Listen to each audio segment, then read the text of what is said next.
Hi, everyone. I am historical author Julia Kelly, and I am going to be running a Facebook Live here with an author Q&A, and then also what I'm really excited about, a big cover reveal where I can finally talk about my next book, which is coming up in January 2021. So I've been keeping very quiet about that because I wanted to make it a big surprise for everybody, and now I'm going to get to be able to share that with you. So I'm just going to take one moment here to make sure that I share this live on my page as well, my Facebook page, give people a couple of minutes to come join, and we're going to get started in about 30 seconds, 45 seconds here. So you can watch me post on Facebook very awkwardly while I do this. But I just want to make sure that everybody's able to join in as well, because I know this is something I haven't done for a while, but I've always really enjoyed Facebook Lives. I've really enjoyed the chance to go ahead and talk with readers, talk with aspiring writers. I've already had a couple of questions that have come up on my Facebook page, which is a lot of fun. I'm looking forward to answering those. So we're going to get underway. If you do have any questions, any things that you want me to go ahead and talk about, I'm always happy to do that. So you can go ahead and drop them in the sidebar. And while we're waiting, if you just tell me, let's see, where you're watching from and what your favorite last read was, that would be fantastic. I would love to see some of those, and hopefully we can collect some questions and some comments as well. So I think it's time to go ahead and get started. So thank you again very much for coming. Really appreciate everybody who's watching live and everybody who's watching in the repeat as well. This should be a really nice chance to kind of sit down and have a bit of a chat about everything to do with writing historical fiction in particular. Some people are already asking some questions about that, and making sure that that I also get a chance to do a little cover reveal as well. So I'm excited about that in particular. So I am going to do that in a little bit, but first of all, I wanted to address some questions that have come in from the Facebook page and the event that was hosted beforehand. So I figured we'd just dive right in with those. So a lot of questions actually, which I'm excited about. I'm going to start with Janet because I got a lot of things asking about research, and I'm going to try to group some of these together and see if I can get through a few of them, which will really help with making sure I can kind of keep myself on track. Because when it comes to research, there are always a lot of things to talk about, and it's probably the biggest thing that I get asked about when it comes to panels, events, or even just talking to readers at signings and things like that. So I know there's a lot of interest there. So Janet asks a couple of questions, but she starts out saying she'd like to know what my biggest challenge is when researching a new topic for a new novel. Is it staying focused on the original idea, or do you let your research lead you to a different aspect than you had originally planned? So it's a little bit of both when it comes to whether I stay focused on a particular topic or I let things kind of come to me as I continue researching. Typically what I'll do is I'll start with an idea of generally what I want to write about. So for instance, with my book, The Light Over London, I had read a book just by chance a couple months before I had pitched the book, The Light Over London. I'd read a book that talked about women going off to war in World War II and the different things that women did, because I think there's a bit of a misunderstanding about what women's roles were in World War II. I think people know that women played support roles in the military. They know certainly about the home front and the idea of kind of keeping the home fires warm. But there were women doing really kind of incredible things across a broad spectrum of roles. And so I became really interested in the Gunner Girls, who were this group of women who were attached to anti-aircraft gunning batteries with the Royal Artillery. And they were not combat units, but they were about as close as you could get to a combat unit without being in combat. They technically didn't actually fire the guns. So that's how the military got away with the act that said, the act of parliament that said that women actually couldn't be in combat roles. But what they did basically was work on all the calculations, the sighting, setting the fuses, doing all the aiming for these huge anti-aircraft guns that were actually used to defend the skies over London and in other areas, and then into Europe as the war progressed. And what they did was essentially set the gun, and then a male gunner would actually pull the trigger, press the button to actually fire the gun. So I read this story just by chance of an oral history that had been written of one of these gunner girls, and I thought, that's a fantastic idea for a story. I really, really love the idea of talking about the gunner girls. And so what I decided to do was go ahead and start crafting a bit of a story around who one of these women might be. So I had my subject. I knew I wanted to write about the gunner girls and place a character in one of those batteries, and then I had to figure out, kind of working backward, who that woman would be and what she would do. And so as I researched, I built out this character, and I also built out this plot that allowed me to go through and actually create this whole world and write The Light Over London. And one of the great things about going into a book like that with some of your research already done is that you have a pretty strong idea of what you need to be talking about. The problem is I also tend to research simultaneously, because there are things that come up in, questions, various things that you need to account for that you didn't necessarily think about, or at least I don't necessarily think about when I first start writing a book. And so, for instance, I realized my timeline was all wrong. I had set this book in the Blitz, and it turned out that the Gunner Girls. Or I had set this book during a period of time that would not have actually been accurate for those women joining these batteries. So I needed to go back and recast some scenes, recast some motivation, things like that. So I think there are things that will pop up in the research process that will sometimes take me on a bit of a different direction.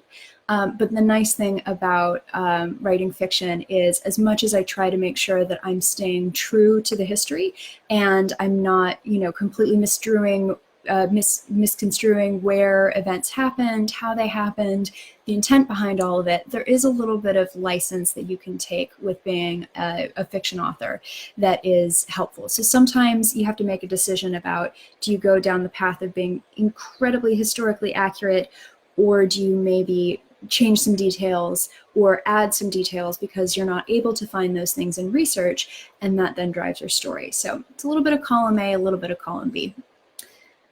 I have a question from Stephanie, who asks, will you say that the longest part of writing is the research, the writing or the rewriting? And all in all, how long does it take to write a book, including research and the rewrite? So that's another question I get a lot. It's a very good question, and it is a bit tough to answer holistically. So I'll tell you a little bit about each book that I've done. But first of all, the longest part of the writing process, whether it's researching, writing, or editing, for me, I think probably the longest part where I'm working on my own is the writing process. And that's what I consider the first draft. So I typically, as I said, I'll do a bit of research beforehand. I'll try to really ground my subject in whatever era or time period or group of people that I'm trying to build this story off of. And then what I'll do is I'll go ahead and sit down and again, simultaneously be doing a little bit of research, but really for the most part, what I'm doing is taking a look at trying to actually get the words down on the page. So for me, writing is a really natural process and I love it, but that doesn't make it any less frustrating sometimes, any less difficult. Sometimes where you start on a story is not necessarily where you end up. And I pitch my books beforehand to my editor. Sometimes the story that I pitch my editor is not quite where we end up when it comes to the final book that comes out, and I'll talk a little bit about that. But typically what I'll do is take a few months to go ahead and actually write the book and work through that whole process. And then after that is done, then we're getting into edits. And edits are kind of broken up into a few different pieces. So just pulling the curtain back a little bit here, talking about behind the scenes. What you're typically doing with an editor is, for me, a first round developmental edit. So those are the really big picture things. Those are sitting there and saying, let's change your character motivation here because I don't think it's quite working, or your timeline's a little off here. The tone of this book needs to change a little bit. Let's work on pacing and make sure that we're drawing the reader in really quickly, or maybe we draw the reader in really quickly and we end really big, but things in the middle are a little saggy. It's called a sagging middle. So we're working through some of those really big things. So typically what I'll do is get a letter.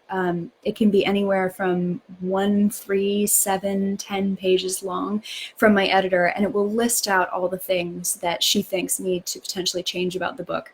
My editors have always been very nice, and typically it's a bit of a compliment sandwich. So they'll say, I love it, I love it, I love it. It's so great. Here are all the things that I think we could need to go ahead and think about changing about this or improving. Usually improving is a big word. And then at the end, it's, this book is going to be so great. I'm so glad you're writing this. So you get a little bit of that experience of some really happy things, and then you need to do some work, and then we'll get there in the end, which is always very reassuring. So typically what I'll do then is sit down and do that developmental edit. That can usually for me be about 6 to 8 weeks. The manuscript goes back to the editor. I take a break for a minute, usually a week or two, and then my editor is very fast, so she gets me back either a second round of edits, so if we've gone through and done a really big structural change, or something massive has happened about the book, and I've gone through and really ripped it apart, which has happened in the past, my editor will go ahead and do another round of edits with me, where we're looking more at that holistic stuff. If that's not needed, what we'll do is move to the next stage, which is called a line edit, and that's where the editor is going through line by line, just like you used to get in your English classes in school, and commenting on everything that she thinks needs to change. This is where we really get into language and really get into kind of sentence structure and how things are written, how the dialogue is coming across, things like that. And then it goes to a copy edit. So that's when you're in what's called production, which is a little bit more like the copy is set. Now we're searching for grammatical issues, continuity issues. For a long time, I was really bad at timelines, and now I've gotten much better. So my copy editors hopefully are grateful for that. But especially with these war books, and especially with a book like The Whispers of War, that was so... If you've read The Whispers of War, it happens over a relatively short time period. So it's maybe 10 months, maybe even less. But what's unfolding during those months really is dependent on what's happening and how the public opinion is changing throughout the war, because it's a book about a woman who's declared an enemy alien. She's a German expat living in London. And at the beginning of the war, there's a sense that nobody wants internment to happen again because that happened during World War I. But what she's really concerned about is, as she goes through the process of going through a tribunal and being classed as a non-threatening enemy alien, and then public opinion starts to change and the war starts to change as Hitler, if you remember from your history classes, does his blitzkrieg across Europe, and suddenly Britain is really under threat, and there's a real fear that we're on the brink of invasion. Then public opinion really changes. So I really needed to knit some of those things together with the current events that were happening at the time. So in that case, a timeline becomes really important. So that's when a copy editor really shines. And copy editors are magical, incredible people, very detail oriented. And I don't know how books would get published without them. And then after that, it's really into proofreading the book, which means that I go through and a bunch of other people go through and actually look and make sure that there's no lingering typos, things like that. So the editing process is certainly the longest process in terms of total time. But when you're talking about certainly effort, and the part that can be frustrating to me sometimes, it's writing the book. I think on the book that I'm going to be doing the cover reveal for, it took about 5 months to write the draft. And then when I handed that in, we had 2 months in developmental edits, and then did a line edit and a copy edit. We didn't have that second round of developmental edits. So it really ended up being quite a long drafting process. The Light Over London took 6 weeks. And so that was a really fast book. And that was one of those things where it was completely fortuitous. The research had basically been done for me beforehand because I was curious and was reading books, and the timing just really worked out. So I think for me, it really can vary in terms of that length of time. So I think, you know, every author is going to be different, and every author will tell you that the writing process is different from book to book. If it wasn't so different from book to book, I think it would cause us all a lot less stress, but wouldn't have it any other way. So let's see. Anne asks, what keeps you inspired as you write your novels? So she actually asked two questions. So I'll do this one first. What keeps you inspired as you write your novels? It's really fantastic hearing from readers, and I hear from readers relatively frequently, a few people a week, if not more. And so that's really lovely, getting that kind of connection with somebody and hearing that somebody really enjoys what it is that you do, loves your work, find some sort of enjoyment in your books, because sometimes I feel like I'm lucky enough to sit in my flat and write stories all day, and that's what I would be doing anyway. So it's lovely having that connect with somebody. And then I think, you know, there are really special emails that I've gotten sometimes, including one from somebody who actually was in the ATS, which is the women's service during World War II that the Gunner Girls was based out of. And she actually said how much she enjoyed reading the books because they reminded her of her time in service.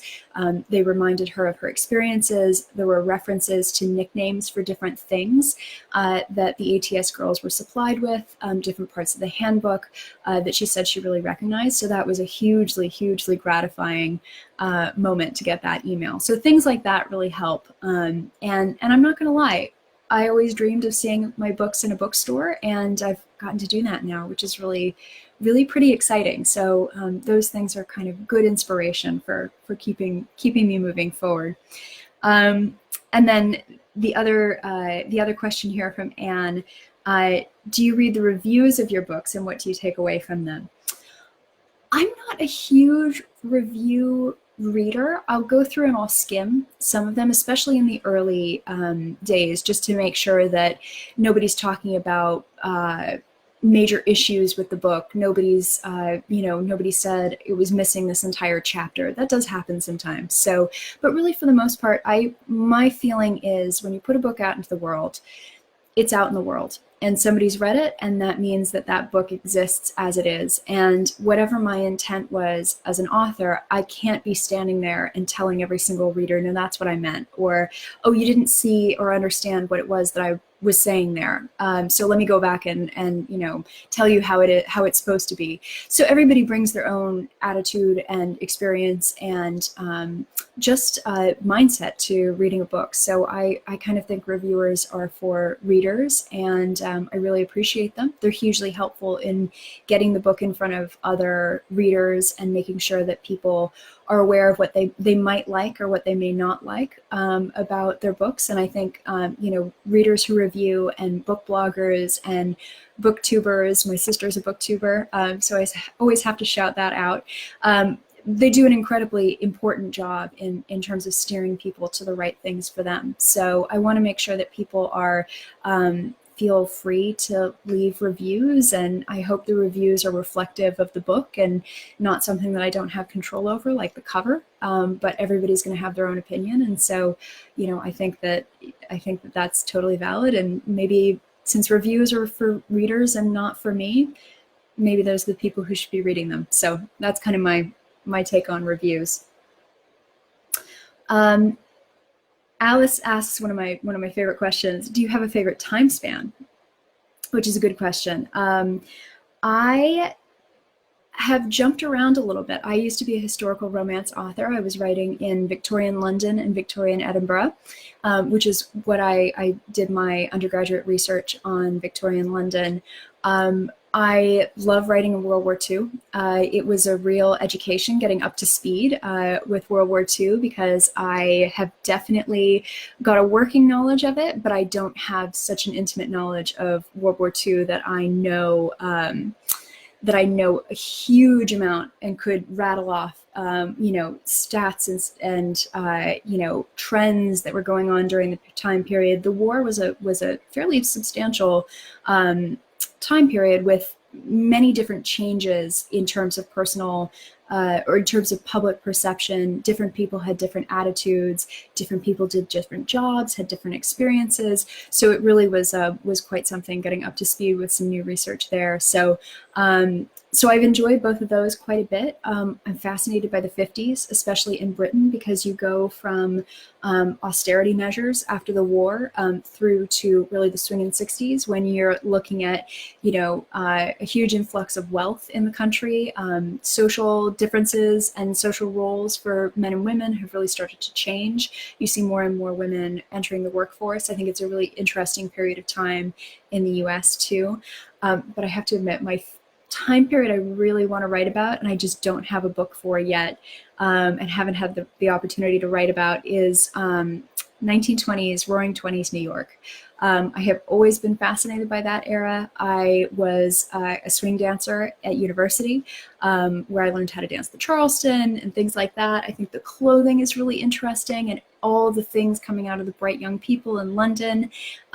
I just find that era to be particularly interesting, and you get the boom of cinema, and the idea that you have kind of a more of a mass culture than you ever have had before. And so you're starting to see, less and less regional variation in terms of pop culture, and more of sort of things being driven forward by Hollywood and the movies.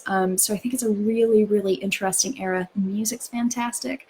The booze is good. So even though there's prohibition in the US. So one of these days I would love to write a book set during that period of time in that city. And New York is a city that I know really well. I lived there for about 9 years before moving to London. So I'd love to get to New York and write about New York. Alice also has a couple of other questions, or one other question. How do you settle on a subject? And she says historical fiction is her favorite genre. It is mine as well. So I settle on a subject by figuring out what I'm interested in. You live with a book for a long time. When you're writing it, you go through a lot of research, a lot of reading, a lot of nights where you think, what have I done to myself? A lot of moments of being really excited about what you've written. So it's a whole roller coaster of emotions. And for me, I find I really have to be writing something that I feel passionately about, that I'm really interested in, and that I feel like I can sustain that interest for a long time. I went to graduate school because I was a journalist. So I went from a liberal arts college where I have a history degree to journalism school. I went to Columbia Journalism School in their broadcast program. And when you go to Columbia, they say you have got to choose a master's project, a master's thesis. It's a requirement for graduation. Everybody has to do one. And the advice that all the advisors always give is choose something you're really interested in. Because if you choose something you're not interested in, you're going to be working on this year-long project, and you are going to be so immersed in it, and you're just going to be sick of it. And I thought to myself, okay, I really need to choose something I'm interested in. So as I mentioned, I was a swing dancer. And so I chose to do a radio documentary about social dancing and the connection that New York City has to social dancing over the years. It was a bit history, a bit sort of, culture piece as well. So it was a 30-minute documentary in 3 parts. And by the end of it, I was definitely ready to be done. But the positive thing was that I still loved my subject. I still liked to dance. I still loved the music. And I think some of my colleagues didn't have that same experience. So I've sort of taken that and applied it to what I do as an author as well. Pick something that I really am interested in, pick something that I think there's enough to write about, and just go wild and enjoy the research process. So that's sort of my attitude and my approach. Okay, let's see. We have another Anne. And if you guys do have questions, please do drop them into the comments, and I'll continue to go through and take a look at what's coming up and what people are asking. So Anne M asks, when is enough research enough? It's an excellent question. And she also asks, do you research as you write, or do you research in advance? When is enough research enough? I don't know that there's ever enough research when it comes to a book. There's always something that may come up, and you may think that you're done, and the reality is there's just more to know, which is one of the reasons it's so interesting. One of the reasons I think you can keep coming back to a time period as an author. So I can write 3 books set in World War II, or I can write a bunch of books set in the Victorian era, or wherever it is that I want to go with my books next. It's such a rich time period. There's so much to be mined there. So I think for me, I do have to put the brakes on when I say to myself, am I putting things into this book that are just me showing off my research as opposed to me advancing the story? So the book that I'm doing the cover reveal for instance, this actually has nothing to do with World War II, and has more to do with gardens, because the book that I'm going to talk about in a minute here, that book is all centered around a historic garden. So I got to be very nerdy, and I don't have a garden myself. I live in a flat in London that sadly doesn't have green space attached to it. But my father is a really talented gardener, and always has been. And sort of when I was growing up, I was digging in the dirt next to him and deadheading roses and things like that. So I got to go to him and use him as a bit of a research assistant for this, which was very exciting, and also did a huge amount of reading and thought, gardeners are really passionate about what it is that they love, and so I don't want to mess up the gardening. And so I think I did way too much research and put too much into this book, because when it came back for the developmental edit, one of the notes that my editor sent to me in my edit letter was, maybe we can pull back on the gardening a little bit, which in a book about a garden is saying something. So there's definitely an instance where the research starts to take over, and at some point you're just kind of showing off as an author, as opposed to necessarily going through and doing a service to the story. So I think usually when I start feeling like I'm just putting things in for the sake of putting things in, it's time to cool the research a little bit and maybe focus on some other areas. And that may happen during the draft process, and it may happen during the editing process. It really just depends on the book. And then the other question was, do you research as you write, or do you research in advance? Both. So I'm definitely a person who likes to be grounded in the research to start with. But I also don't want to use research as a procrastination tool. So I do enough to get me going, knowing that I'm going to continue to research and continue to add, because there are just things that are going to come up that I just don't necessarily have at the top of my head as being necessary. So that really helps, making sure that I can still have access to the things I need to have access to, but I have enough to kind of get me going and see what the story actually needs. Carol has a great question, and I always love asking, or I always love talking to people who I'm assuming Carol may be a writer or an aspiring author thinking about writing. I always love talking to people about the business of writing, because I think there's certainly more information available than there was when I first started out, which was a long time ago, almost 10 years at this point. But I still find that there are things that can be difficult to ask and difficult to answer unless you know an author who's been through the process.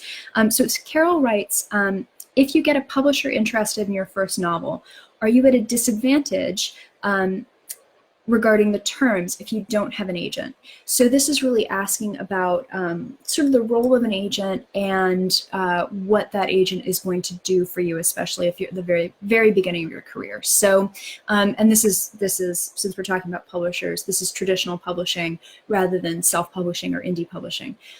So I think this is a great question, because there are a lot of different opinions and different schools of thought about this. So I'm just going to tell you what my opinion and my experience has been, because hopefully this will be one of many opinions that you'll be able to find and kind of make your own decision about what you want to do if you're looking at having, if you're looking at trying to sell your debut novel. So I have found my agent to be absolutely invaluable to my career. An agent, what they do is they represent you and your business interests, but they don't just represent you when it comes to contracts. They don't just represent you when it comes to speaking to publishers. What my agent also does is she steps back and takes a long-term look at my career and says, where do you want to go? How do we get you there? And how do we make sure that we're doing that in the way that's best for you in your life? So just in terms of full disclosure, which is not a big surprise because I do talk about it, but I do still have a full-time job. So one of the things that my agent really has to take into consideration is, what's my capacity for work? What can I do without burning myself out as an author while still protecting my day job? So that's been really helpful, looking at, okay, I still have a day job. How do we approach this? If I don't have a day job, what can we then do and add to my career and do different things? So it helps with some long-term planning. When it comes to actually selling your novel, your first novel, I've found it to be really important to have an agent, or at least at the bare minimum, I would advocate that you look into getting a literary attorney, specifically somebody who works in the publishing world with contracts for creatives. And the reason for that is most publishers operate with something called a boilerplate contract. And that means that their contract is going to look the same from author to author, but then there are going to be small tweaks and things like that that either they put in or that you're going to want to put in. And those things are really important because you're not only looking for the big things that you want to be really careful about, like you don't want to sign all your rights away. If you have the opportunity to maintain your movie rights, your merchandising rights, things like that, you really want to make sure that you do that, because those can be highly lucrative if your book becomes a movie and then there's all this merchandising on after. And that's pretty standard in the industry from my experience. You want to retain as much as in terms of control, and you also want to understand what your contract says and why it says the things that it says. I'm a smart woman. I, have worked with contracts before in my day job. I used to be a journalist, so I've read lawsuits, I've read, public filings, legal filings. I still think it's hugely, hugely valuable to have an advocate for you, looking out for you. And so not only do I have my agent looking out for me in terms of a contract, she also has an attorney that we work with to make sure that things really are in my best interest. And sometimes I tell people it's not necessarily what is in the contract that is so important, but what's missing from the contract that's so important that your agent then goes and puts that in, because you have to be really careful around certain things. So for instance, if your publisher, for whatever reason, decides to stall on selling your book or on publishing your book, in my contract, it gives a date by which, once the book is accepted into production, that book then needs to be published by. Otherwise, they default their right to publish that book, and I can go off somewhere else. Those things are really important because that could potentially tie your career up in a really dangerous and damaging way. So for me personally, I always say consider getting an agent. If you don't want to get an agent, absolutely get an attorney who specializes in literary publishing contracts. It's going to be better that you never have to use that person than that you have to use them and realize that you've signed a bad contract, because you're in a situation where you can't get your rights back, or you have a pen name that you realize you don't own the rights to anymore, and that does happen, unfortunately. So do be careful with that. And if you are looking to sell your first book, good luck. It took me a while, so don't be heartbroken or discouraged if it takes a while to get that first sale. It will happen. Keep the faith, and if you decide that traditional publishing isn't for you and you prefer to become an indie published author, that is also a fantastic way to form a career. And I have some friends who are wildly successful independent authors, and I'm so proud of the books that they put out. They're absolutely incredible. So good luck, and I really hope that whatever it is that you decide to do, you will have a happy and healthy career. All right, I'm going to take a peek here and see how we're doing in terms of time, because I am one of those people where if I'm allowed to, I'll go rambling on for as long as possible, especially about the business of writing, because I do love it and I do find it fascinating. So let me really quickly take a look at what we're doing here. Do remember, if you would like to drop comments in or questions, I'm more than happy to answer those. I have a couple more questions here that I would love to share some answers with you guys on, but I think we'll go ahead and also take a look here at what's going on. So, all right. So let's see. Okay, so Susan asks, how did I end up living in and writing about England? That's a great question. So England is not my native home. As you can tell, I was raised in the United States. I was born and raised in Los Angeles, which is still my very proud hometown, and I do love it. But I'm also very happy here in the UK because this is actually my mother's home. So my mom is English, and my parents lived in Los Angeles raising me. Turned out that my parents moved back here to the UK. My sister independently moved back to the UK in a very sweet love story, which I think I have a podcast with my sister, Justine, called You're Never Gonna Read This. And we do get her husband on to talk about their international love story. So if you feel like something a little bit romantic, I'll drop the comments. I'll drop a link in the comments and you guys can listen to that episode. But you know, I realized that the big people in my life were relocating to the UK, and I've always wanted to live abroad. And fortunately, as a citizen, I could do that. So I had the luck of 2 passports and was able to move here, and have absolutely loved being here ever since. So it's been a really lovely opportunity to be a lot closer to family, to be somewhere different and do something a little different from what I had been doing before. I had lived in and loved New York for years and years, but I felt like it was time to move on, and it was something that I wanted to do. So then I ended up moving to the place that I write about. So I'm not in London right now. This is not my usual background for anybody who's watched my videos before. I'm at my parents' house in the countryside, but when I'm in London, I'm actually not far away from some of the places that I do write about in the books, which is a lot of fun, and really is a good opportunity to do a bit of on the ground research and be able to sort of walk the areas that I'm writing about. So it's really been a joy, and I'm just so happy that I've been able to do that. So my apologies, guys, here. As I look for comments and questions, I keep popping up on my own feed. So let me see. All right, wonderful. I think we got a couple other ones here, and then I'll get to the big cover reveal. So another question from Janet. She asks, is it hard to write characters that are intended to be unlikable or evil? And how do you get into the mind of those characters? That's a great question. So when I was writing romance, I really enjoyed writing some big villains, some people who are just nasty and awful, and you really, were on the side of the hero and the heroine. And I hope with all my villains, you're not on their side, you're on the side of the hero and heroine. But I will say that with the last couple of books, both The Whispers of War and The Light Over London, I've been trying to really dig in and figure out what it is about the more villainous characters that motivates them. What it is that they think in their mind they're right about. Because I think that that's even more interesting when somebody has their reasons for doing the things that they're doing. You don't necessarily agree with those things, and those things aren't necessarily right, but you can understand the motivation behind why they're villainous. They're not just a character of pure evil.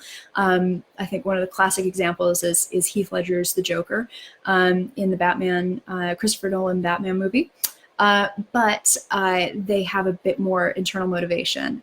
So for me, it's really important to figure out why it is that this person is doing the things that they're doing, why it's important to them that whatever it is that they want is in conflict with whatever it is that the hero or heroine wants, and how you can push those two people together and force them to both confront those things. And especially when writing about war, obviously I write about Britain, and I write about women who are active in the military, as well as in other aspects of life. So there is a very clear cut, good and evil, which I think is really interesting with World War II books. But I think within some of those individual characters and individual relationships, showing a little bit about what it is that's motivating that villain is really important. So I would love to talk in specifics, especially about The Whispers of War, because I think there are 2 villains in that book who have their own reasons for doing things. They're not the right reasons, and one of them in particular is particularly insidious, but I also don't want to spoil the Whispers of War. So if you really feel strongly about this, you can go ahead and email me and let me know what you think about those villains and why they do what they do. But yeah, that was kind of my hope, and trying to motivate people to act in ways that were logical, even if they weren't things that we agree with or that we believe in. Anne has a question here. How did I decide to write about World War II? In your contract, and then in my contract with my publisher, do you have to stick to a time period of World War II, or can I change to another time period? If I had a chance to write about another time period, what would I choose? The 1920s or the 50s or a whole bunch of other stuff, because I think it's all really interesting. Hopefully I'll have a long career and be able to do all of this. But when it comes to World War II, I read The Shell Seekers by Rosamund Pilcher, and there's some of that set in World War II, and so I became interested.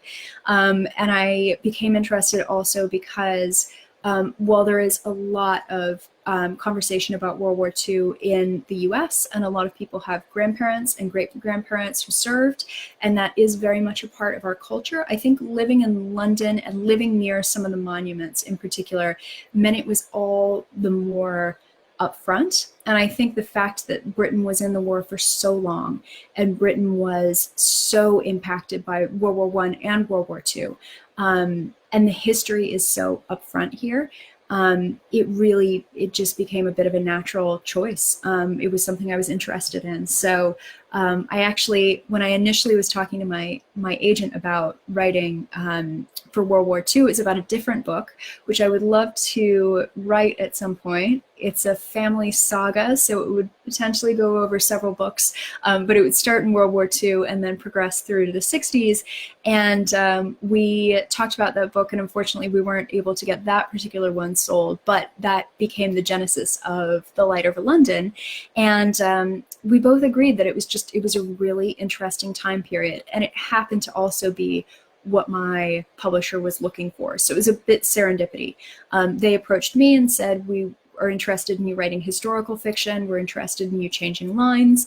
Can you go ahead and think about World War II Britain? And I kind of went, well, actually, it's really fortunate timing, because that's what I've been thinking of and that's what I've been interested in. So this sort of second part of that question around if I have a contract with my publisher that specifies sticking in that time period, it really depends on how publishing contracts are written. So some people will have very restrictive clauses that say this book is, or this contract is for this book that is a work of historical fiction focusing on women in World War II who are, under threat of internment, which would be the Whispers of War. My contract was a bit more open than that, but things definitely change. I can tell you that the book that I'm about to talk about in a second here, that was totally open. And I was interested in staying in World War II because I think there's a lot more to explore there. And so I just decided that was going to be the right thing for me. So speaking of that, I'll go ahead and keep looking for comments and questions if anything does come up. But I think it may be time to start talking about that book that I keep teasing, because I don't think I can tease around it anymore. I think I actually do have to talk about it and put it out into the world.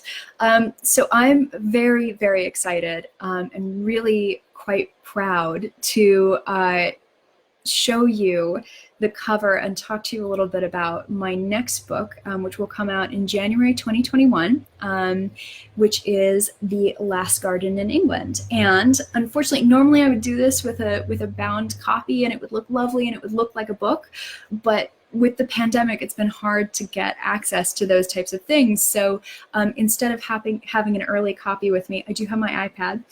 So you guys, I will make sure to link this as well on, it's up on my website, juliakellywrites.com, but you can see this is The Last Garden in England. So as I said, it is a garden book, which is why my editor was telling me less gardens, but I promise there's still a sufficient amount of gardens in here. The Last Garden in England is a book I'm really excited and proud of. I'm excited for this book because I'm doing something in it that I've never done before. So I've become a little bit known for writing these books that weave present day and World War II timelines together and share a little bit of secrets and kind of delve into the past. And these stories tend to inform each other. With this one, I decided to be a little bit more ambitious. Some would say foolhardy, and go ahead and write a book that had not one, not two, but three timelines that all braided together. I've learned that this is a braided timeline, not just a dual timeline. So these three stories all center around this incredible garden at a house in Warwickshire that doesn't exist, but is modeled on some houses that do exist.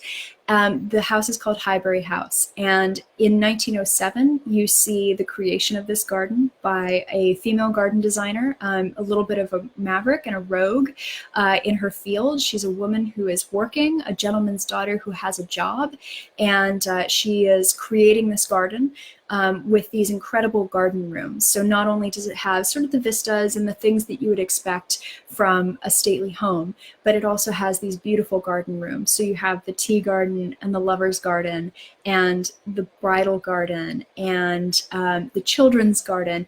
But right at the heart of it, you have something called the winter garden. And the winter garden is really what this entire book is built around, because you learn about the creation of the garden and what happened to the garden creator while she was creating that garden.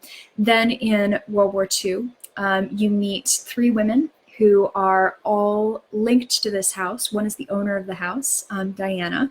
One is a local woman who is sent to work on a farm named Beth. And then you also have Stella, who is the cook for Diana in Highbury House. So Diana's servant. And these three women become tied up not only because of their involvement together with this garden and with this war, but also some secrets that are unveiled throughout the course of the book. And you'll have to read it in order to find out what they are.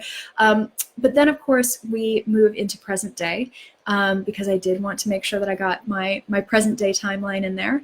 And we meet Emma, who is a garden restorer. So she goes through and actually looks at the history of gardens, looks at what these designs would have been, and brings gardens back to life. And so she comes to Highbury House, and Highbury House is now a mess.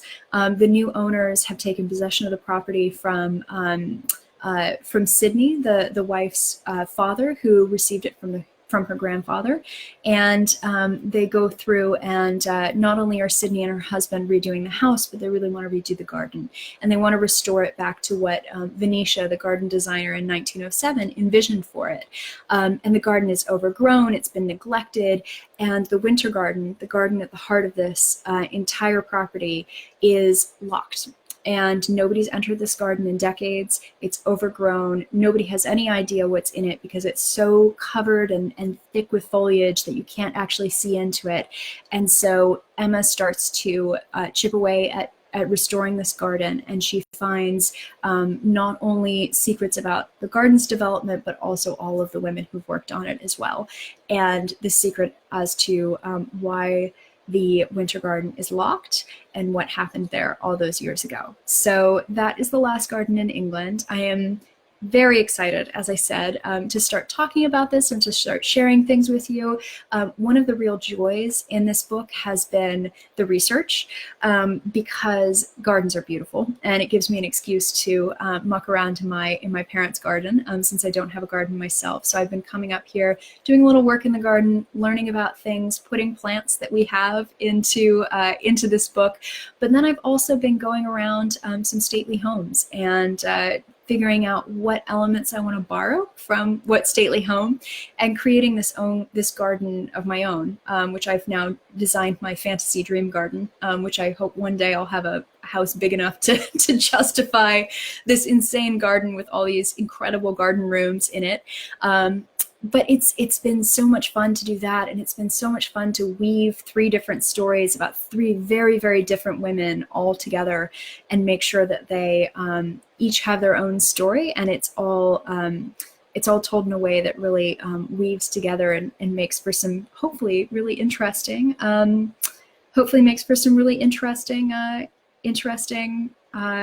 storytelling. So I'm thrilled about this book. My brother-in-law, just to pitch it a little bit, my brother-in-law read it and told me he loved it and I had made him feel feelings, which he does not feel feelings easily because he is a very stoic Scotsman. He's actually not a very stoic Scotsman. He's just a Scotsman. But he admitted to feeling lots of feelings about this book, and I've just been absolutely thrilled with the way that early readers are responding to it. So that book is going to come out January 2021. I'm going to go ahead and drop a link where you can register your interest in it. Some of you may also already have done that, which is great, and will help me make sure that you're getting all the updates and the behind the scenes stuff. I have plenty of teasers, some author readings planned, different things like this Facebook Live where I'll be talking a little bit more about the book, so I can give you a bit of a sense of what it takes to write one of these books. And you know, I'm really excited about just in general sharing this with you, because this book was an absolute joy to write, and I think it's going to be so much fun. So I think, I think this might be a nice place to wrap up. And again, I'll just really quickly show you The Last Garden in England right here. And I'll make sure to drop a link to all of those things that I've gone ahead and promised in this. So whether it is the incredibly romantic love story that brought my sister to the UK on our podcast, or it's a link to register interest or to pre-order The Last Garden in England, or just some general information. I think it would be a lot of fun to share that with you guys, and also hear what you think about the cover. So please do leave me some comments and let me know what you think. I'm really excited to be doing this Facebook Live because this is going to kick off some regular Facebook Lives that I'll be doing at least once a month. So we'll be able to get together and have a chat about whatever it is that you like, whether it's research, writing. I'm going to be doing some things, sharing some of my favorite authors, both historical and not, in the near future, and making sure that I spread the good word about some books, because I've been reading a lot. And I don't want to be reading these books alone. I want to make sure that you're also reading along with me, so that I have some people to talk to about those things. So go ahead and like my Facebook page, and go ahead and check out those links that I'll drop in just a moment here. And thank you again so much for coming to this Facebook Live event, for joining me in celebrating the big cover reveal for this book. And I hope that we'll be able to do this so many more times with so many more books. But in the meantime, we'll just keep doing Facebook Lives and talk to each other, and everybody can nerd out about books together. So thank you guys again, and I'll catch you in the comments.